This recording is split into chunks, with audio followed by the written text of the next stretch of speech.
गति, मुक्ति।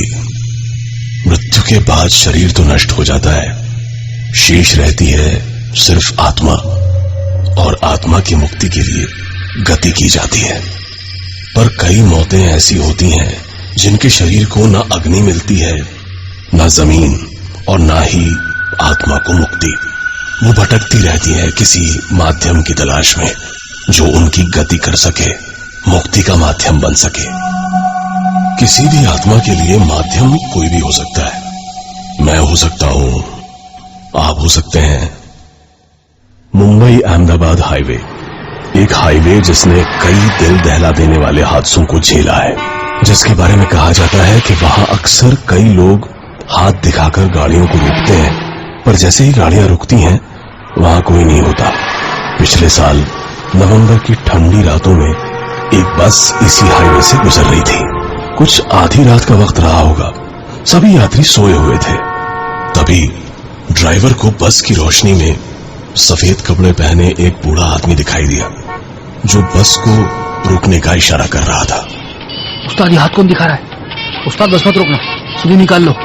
साली कौन सी बला होगी और लेने के देने पड़ जाएंगे। ओ पुत्र, 10 साल से ड्राइवरी कर रहा हूँ, मैनू ना बता कहाँ रोकना है तो कहाँ नहीं। अरे उस्ताद, फिर भी जरा देख के आ गया, पीछे आ गया। और ये क्या हो गया? उस्ताद जल्दी निकलो यहाँ से, जल्दी निकलो। हाँ हाँ, उन्हें तो पट्टे, तू हूं चुप कर, पैसेंजर सुन लेंगे। बस की रफ्तार और तेज हो गई। कंडक्टर और ड्राइवर दोनों ने अभी चुप रहने में ही अपनी भलाई समझी। बस में जैसे एक लंबी खामोशी फैल गई थी। कंडक्टर उठकर पीछे वाली सीट पर सुस्ताने चला गया। वो एक्सीडेंट हुए 1 घंटा हो चुका था।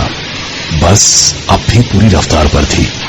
डर के मारे ड्राइवर का गला भी सूखने लगा था। उसने आवाज लगाई, कित्थे है, कित्थे मर गया है? पानी की बोतल दे। कुछ ही सेकंड्स में कंडक्टर ने पानी की बोतल ड्राइवर की तरफ बढ़ा दी। ड्राइवर ने पानी पीने के लिए बोतल मुंह से लगाई, पर बोतल से पानी बाहर नहीं आ रहा था।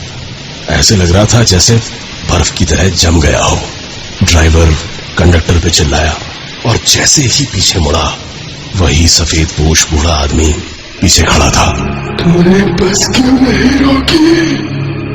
ड्राइवर कुछ समझ पाता उससे पहले ही वो बूढ़ा फिर चिल्लाया, तूने बस क्यों नहीं रोकी? डरा हुआ ड्राइवर बस पर से अपना कंट्रोल खो बैठा, और आधी रात को अंधाधुंध भागती बस एक मोड़ पर पहाड़ से टकरा गई।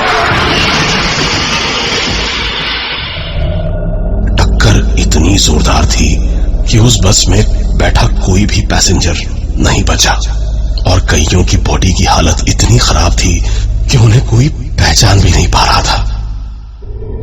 इस भयानक हादसे ने जन्म दिया एक और अजीब मगर कुछ हद तक एक सच्ची कहानी को।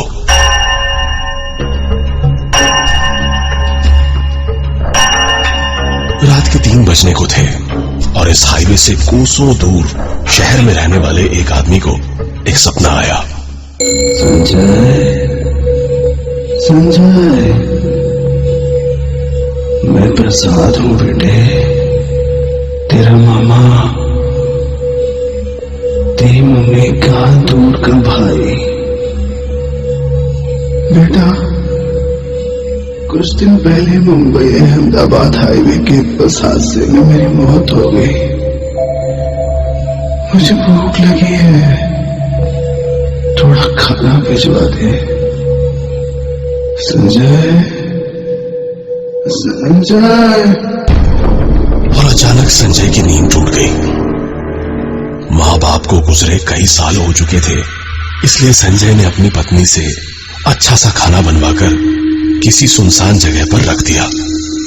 कुछ दिन गुजर गए, और एक रात फिर संजय को सपना आया। संजय, बड़ी तकलीफ में हूँ बेटा,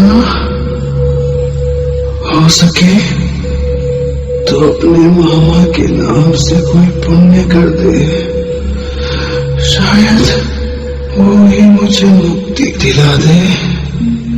सुन रहे हो ना बेटा?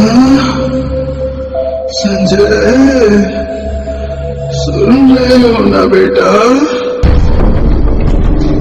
संजय फिर घबराकर उठ गया उसने यही सब अपनी पत्नी को बताया और कुछ पैसा गरीबों में दान कर दिया।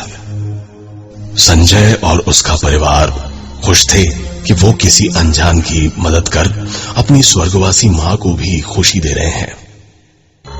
पर कोई था जो खुश नहीं था। संजय बेटा, तेरे अलावा मेरा ही कौन?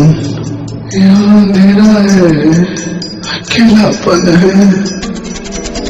मेरे नाम का एक दीपक जला दे, तेरे घर में मुझे भी थोड़ी जगह मिल जाएगी। मेरी इच्छा पूरी करेगा ना बेटा? संजय, मेरी इच्छा पूरी कर दे बेटा।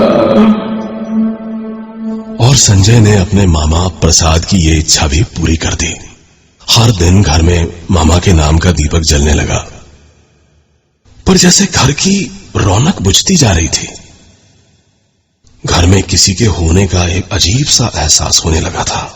और जल्द ही किसी की मौजूदगी का ये एहसास और भी मजबूत हो गया। उस रात संजय को बहुत देर से नींद आई। संजय, अपने घर में जगह देकर तूने मुझे भी परिवार दे दिया। मैं तो अकेला ही रहा जीवन में, पर मौत के बाद ये सब कहाँ किसी को मिलता है। बुरा मत मानना बेटा, पर मुझे तेरा छोटा बेटा बहुत प्यारा लगने लगा है। उसे मुझे दे दे, अपना बच्चा मुझे दे दे संजय। संजय, अपना बच्चा मुझे दे दे। और संजय हड़बड़ा कर उठ गया। इस बार वो पसीना पसीना हो गया था, जैसे कोई उस पर काबू कर रहा हो। उसने इसे बुरा ख्याल समझ के भूलना चाहा, पर उस साए ने उसे भूलने नहीं दिया और वो हर रात संजय के सपने में आने लगा और इच्छा पूरी करने के लिए संजय को दबाने लगा। संजय ने उसकी इच्छा पूरी करने से मना कर दिया और वो भटकती आत्मा अपना असली चेहरा दिखाने लगी। कुछ दिन में ही संजय का 5 साल का छोटा बेटा अचानक चल बसा। संजय को कुछ समझ ही नहीं आ रहा था कि वो क्या करे, पर शायद अब देर हो चुकी थी। उस रात मामा प्रसाद फिर संजय के सपने में आए। संजय का बेटा उनकी गोद में था और जोर जोर से रो रहा था।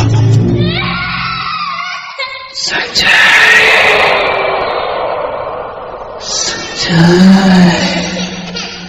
संजय, देखना बेटा, तेरा छोटू कितना रोता है। मेरे साथ खेलता ही नहीं, बस अपने बड़े भाई को याद करता रहता है। संजय। और संजय की चीख निकल गई। उसका शक सही था। उसका बड़ा बेटा बीमार पड़ गया और फिर कभी उठ नहीं पाया। 2 दर्दनाक हादसों ने संजय और उसकी पत्नी को तोड़कर रख दिया। उन्होंने पास के ही एक जानकार बाबा को सारा किस्सा सुनाया। बाबा ने कहा, आत्मा का भला सिर्फ उसकी मुक्ति में है। सांसारिक इच्छाओं की मांग करने वाली आत्माएं संसार से ही बंधी रह जाती हैं। इस तरह किसी की भी इच्छा पूरी करना उसे इस संसार से, मोह माया से जोड़े रखने जैसा है। जा, अब वो नहीं आएगी। बाबा से मिलने के बाद मामा प्रसाद कभी संजय के सपने में नहीं आया, पर सुना है कि वो आज भी आजाद घूम रहा है, किसी नए संजय की तलाश में। मेरी इच्छा पूरी कर दे बेटा।